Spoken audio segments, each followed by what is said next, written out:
अस्सलाम वालेकुम दोस्तों, मैं आपको परफेक्ट वेब सॉल्यूशंस की तरफ से लारावल की टिप्स और ट्रिक्स के इस वीडियो ट्यूटोरियल में खुशामदीद कहता हूँ। मेरा नाम इमरान कासिम है और आज के इस वीडियो ट्यूटोरियल में मैं आपको सिखाऊंगा कि किस तरीके से हम टेलविंड सीएसएस को कॉन्फ़िगर कर सकते हैं किसी भी लारावल के वर्जन के साथ मैनुअली, और वो भी स्टेप बाय स्टेप। मैं उम्मीद करता हूँ कि आप मेरे इस वीडियो ट्यूटोरियल को एंड तक देखेंगे और इसको लाइक भी करेंगे। इसके अलावा अगर आप हमारे इस चैनल परफेक्ट वेब सॉल्यूशंस पर न्यू हैं तो इसको सब्सक्राइब करते हुए साथ में मौजूद बेल के आइकन को प्रेस करते हुए ऑल नोटिफिकेशंस को ऑन कर लीजिएगा ताकि आने वाले वीडियो ट्यूटोरियल्स की अपडेट्स आपको मिलती रहें। Thank you very much. तो चलिए शुरू करते हैं आज के इस लारावल की टिप्स और ट्रिक्स के वीडियो ट्यूटोरियल को। इस ट्यूटोरियल को क्रिएट करने के लिए मैंने एक फ्रेश लारावल 8 की इंस्टॉलेशन की है। आपके पास लारावल 6 भी हो सकता है, लारावल 7 या आने वाला जो लारावल 9 का वर्जन है वो भी हो सकता है। किसी भी वर्जन के साथ इन्हीं स्टेप्स को फॉलो करते हुए आप टेलविंड सीएसएस को लारावल के साथ कॉन्फ़िगर कर सकते हैं। स्टेप नंबर 1 में हम यहाँ पर टर्मिनल पर आएंगे और यहाँ पर जो मैंने न्यूज़ के फोल्डिंग क्रिएट किया लारावल ऐप की वो है L8 टेलविंड के नाम से। इसमें अगर मैं यहाँ पर आपको सबसे पहले सबलाइन में दिखा देता हूँ तो देख सकते हैं कि इसमें हमारे पास कुछ डिपेंडेंसीज हैं जो कि Axios, Laravel mix, load dash और पोस्ट सीएसएस है। इसके साथ साथ हमें कुछ और भी पैकेजेस चाहिए होंगे जिनको हमने इंस्टॉल करना है, लेकिन उससे पहले हम यहाँ पर सिंपली npm इंस्टॉल लिख के एंटर करेंगे। ये इसलिए ज़रूरी है ताकि जो डिफ़ॉल्ट पैकेजेस मौजूद हैं लारावल के package.json फाइल में वो इंस्टॉल हो जाएं।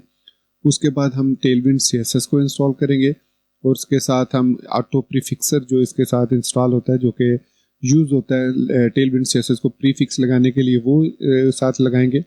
उसके बाद हम इसकी कॉन्फ़िग फाइल क्रिएट करेंगे और फिर इसको इस टेलविंड सीएसएस के पैकेज को कॉन्फ़िगर करेंगे अपने लारावल की एप्लीकेशन के साथ।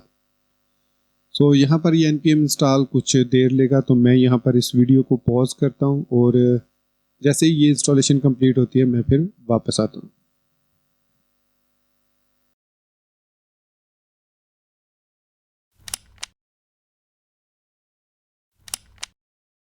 हमारा जो npm इंस्टॉल वाला प्रोसेस है वो सक्सेसफुली कंप्लीट हो चुका है। अब हमने यहाँ पर इंस्टॉल करने हैं। बेसिकली हमें 2 पैकेजेस की ज़रूरत है, लेकिन तीसरा पैकेज भी मैं साथ इसलिए इंस्टॉल कर लेता हूँ कि आई डोंट नो कि उस वक्त जो लारावल का वर्जन हो उसमें वो लेटेस्ट वर्जन होगा या नहीं। तो मैं इसके लिए टेलविंड सीएसएस के साथ साथ पोस्ट सीएसएस का प्लगइन भी इंस्टॉल करूँगा। यहाँ पर लिखेंगे npm install dash capital D as a dev dependency, इसको इंस्टॉल करना है। टेलविंड CSS@latest, फिर पोस्ट CSS@latest, फिर ऑटो प्रीफिक्सर@latest। क्योंकि मुझे नहीं पता कि जो पैकेज इंस्टॉल होता है ये पोस्ट CSS का इस वक्त करंटली 8.1.14 है लारावल 8 के साथ। तो देखते हैं कि जब हम इसको इंस्टॉल करेंगे यहाँ से तो कौन सा वर्जन इंस्टॉल होता है। एंटर प्रेस किया।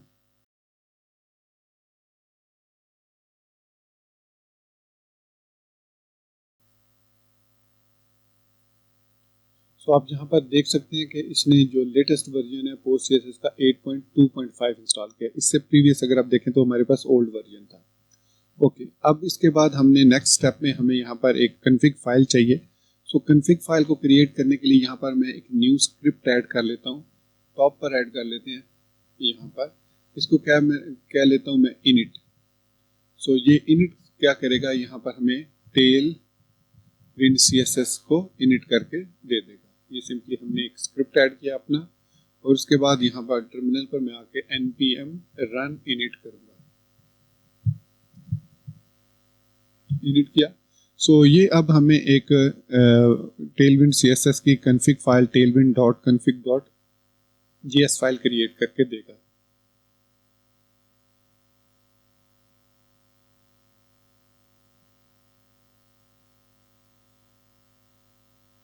थोड़ा सा हमें वेट करना पड़ेगा।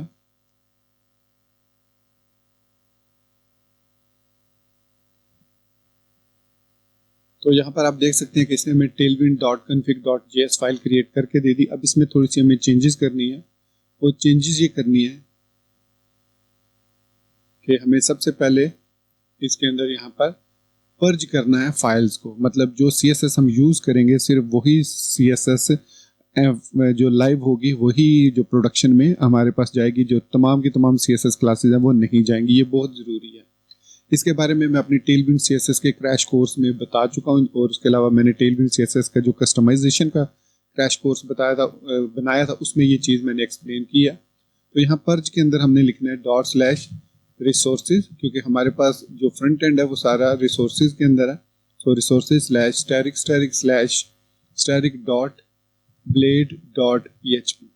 सो रिसोर्सेज के अंदर जितने भी फोल्डर हैं, डबल स्टार का मतलब है जितने भी फोल्डर हैं उनमें जितने में भी static.blade.php एक्सटेंशन है, उनका नेम कुछ भी हो, उनकी एक्सटेंशन blade.php हो, उनको पर्ज करें। इसके अलावा अगर आप समटाइम JS यूज़ करें, React JS यूज़ करें या Vue.js, तो उसके लिए भी आप resources/static/static.js लिख सकते हैं। और इसके साथ अगर आप Vue यूज़ कर रहे हैं तो Vue के लिए भी आप लिख सकते हैं resources/static/static.vue। और अगर आप JSX यूज़ कर रहे हैं तो यहाँ पर JSX लिखेंगे, TS यूज़ कर रहे हैं तो TS लिखेंगे। सो ये तीन आपने लाइंस लाजमी लिखते हैं। पहली इंपॉर्टेंट है, ये वाली जो है ये इंपॉर्टेंट है, ये जो दोनों है ये इंपॉर्टेंट। उसी सूरत में अगर आप रिएक्ट यूज़ करें या आप Vue को भी यूज़ करें अपने प्रोजेक्ट के अंदर। इसके बाद इसमें सिर्फ हमने इतनी ही चेंजेस करनी है और इसमें कोई ख़ास चेंज हमने करना नहीं है।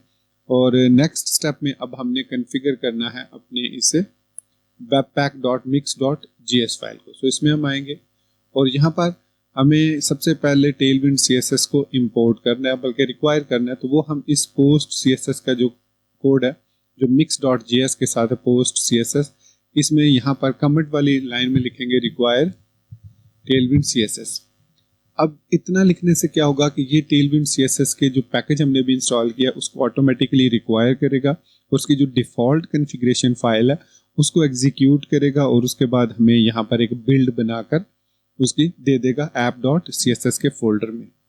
सो उसके बाद इसको इंक्लूड करने के बाद आपने अपनी app.css में आना है। सो रिसोर्सेज में, CSS में, app.css के अंदर, और यहाँ पर आपने लिखना है @tailwind base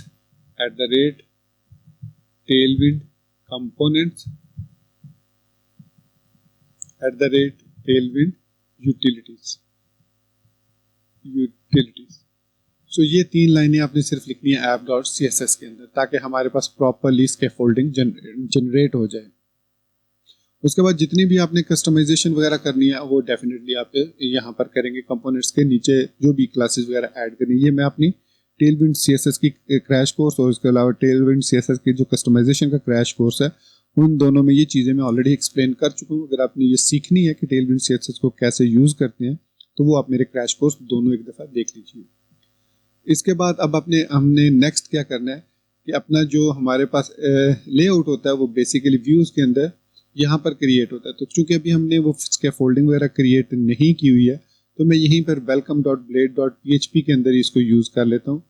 यहाँ पर welcome.blade.php के अंदर हम आएंगे और यहाँ पर अब हमने इससे CSS को इस स्टाइल के बाद यहाँ पर, बल्कि इससे पहले कर लेते हैं ताकि इसकी स्टाइलिंग ओवरराइड ना हो। सो यहाँ पर हम लिखेंगे लिंक और इसके अंदर यहाँ पर ब्लेड टेम्पलेटिंग सिंटैक्स को यूज़ करेंगे asset css/app.css। इतना लिखने के बाद वापस हमें टर्मिनल पर आना है और यहाँ पर हम लिखेंगे npm run dev। npm run dev की मदद से हम यहाँ पर डेवलपमेंट इसकी रन करेंगे। एक्चुअली आई थिंक इसमें package.json के अंदर npm run dev है, सो जो कि डेवलपमेंट मोड को रन करेगा। सो इसके अगेंस्ट ये सिर्फ एक कमांड रन करता है मिक्स की, और यहाँ पर हमारे पास अब ये app.css और app.js फाइल क्रिएट करके दे देगा इन द पब्लिक फोल्डर, और उसके बाद हमारी एप्लीकेशन में app.css क्रिएट हो जाएगी। अच्छा यहाँ पर कुछ एरर आ रहे हैं। अच्छा यहाँ पर रिक्वायर में आई थिंक यस मेरी मिस्टेक है, मैंने ना यहाँ पर वेब पैक के अंदर सेमीकोलन लगा दिया, चूँकि ये एरे है मैंने नोटिस नहीं किया, मेरे ज़हन से निकल गया। ये एरे है तो इसमें हमने कॉमा देना है, सेमीकोलन नहीं देना।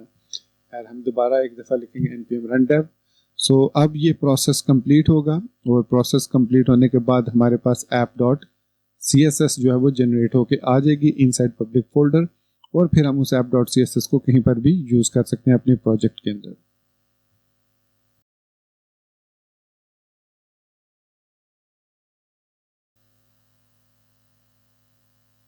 सो आप यहाँ पर आप देख सकते हैं कि लारावल मिक्स वर्जन 6.0.11 ने हमें JS फोल्डर में app.js और CSS के फोल्डर में app.css रिटर्न करके दे दिया। और यहाँ पर अब हमारे पास पब्लिक फोल्डर के अंदर CSS के अंदर app.css आ चुकी है, जो कि अब एक टेलविंड CSS की CSS है। सो इसको हम बिल्कुल जैसे टेलविंड को यूज़ करते हैं प्रोजेक्ट्स के अंदर, उससे स्टाइलिंग वगैरह, बॉक्सेस वगैरह, जो भी लेआउट्स वगैरह क्रिएट करने, अब हम टेलविंड CSS को इस्तेमाल करते हुए वो लेआउट्स वगैरह क्रिएट कर सकते हैं।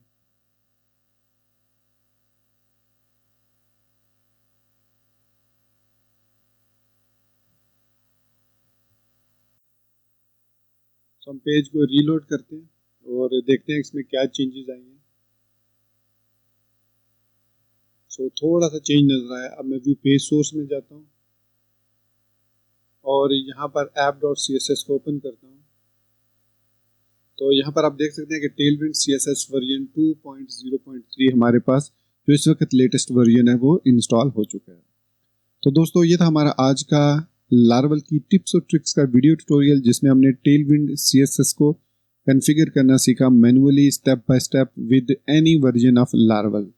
तो मैं उम्मीद करता हूँ कि इस वीडियो ट्यूटोरियल की मदद से अब आप आसानी से टेलविंड CSS को लारावल के साथ कॉन्फ़िगर कर सकते हैं। सो इसी बात के साथ मैं आपसे इजाज़त चाहूँगा। मिलते हैं नेक्स्ट वीडियो ट्यूटोरियल में। टिल देन चैनल को सब्सक्राइब करना, वीडियो को लाइक और शेयर करना, बेल आइकन दबाना और ऑल नोटिफिकेशंस को ऑन करना बिल्कुल मत भूलिएगा। So guys, thank you very much for watching this video tutorial. Take care, goodbye and Allah Hafiz.